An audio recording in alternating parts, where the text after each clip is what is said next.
अर्ज़ किया है थोड़ा संभल कर रूठना नए ज़माने के आशिक, थोड़ा संभल कर रूठना नए ज़माने के आशिक। आजकल की डेट में मनाया नहीं जाता, बस रास्ता दिखाया जाता है। अजीब सी दुनिया है यार, जिसके साथ धोखा होता है वो खामोश हो जाता है। धोखा देने वाला चीख चीख के अपनी छाती पे खंजर घोंप घोंप के कह रहा होता है, मैंने इसके साथ धोखा किया है, मैंने इसके साथ धोखा किया है। हाँ, 3 साल हो गए कम बखत। रात ऐसे गुजरी, सुबह होने का नाम नहीं लेती थी।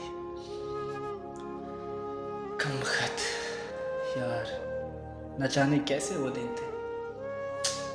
बस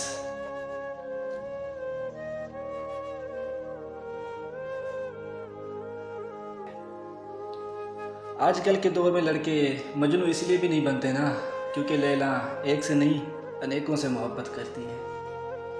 सच है ये।